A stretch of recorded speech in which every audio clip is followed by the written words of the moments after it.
Before we get into the video, do not forget to like, comment and subscribe. Now in recent times, we've seen a ton of UK drill rappers come home.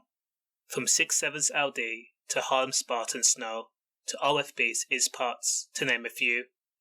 Now it looks like young Dizz wants to throw his name into the ring as being the potential next drill rapper to come home after being jailed for 12.5 years in 2019 for kidnap and torture. Now young Dizz, real name Isaac Donko, had beaten and tortured his 16-year-old victim. He recorded the entire incident, or the assault, for some sort of sick personal gratification, or to humiliate and belittle the victim. Again, he was only 16 years old. Now young Dizz himself had recruited 2 16-year-old boys and 2 14-year-old boys to carry out the kidnap.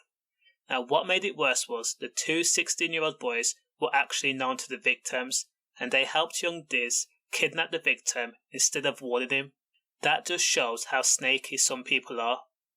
Now young Dizz and his recruits met the victim in a blue Ford Mondeo. The victim was immediately punched in the head, dragged into the car and then threatened with a machete.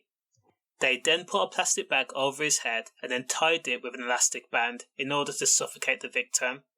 Now, young Dizz knows himself he is a menace. I'm sure on more than one occasion he's actually called himself the devil. Now, once the victim was taken to a property that belonged to one of the defendants, he was stripped naked and again he was recorded. Boiling water was then poured over the victim's head and, in pain and suffering, he was then made to phone his family and beg for £1,500 in order to secure his release. Young Dizz has now posted he could be out in a year and a half. That's after a 12.5-year sentence in 2019.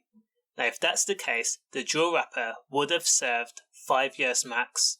5 years for essentially corrupting vulnerable teenagers. Now that's just mad. So what do we think? Do we think the Prince of the Six has learned his lesson and is willing to turn over a new leaf? Or will he just go back to doing what he knows best? Let me know. Stay safe.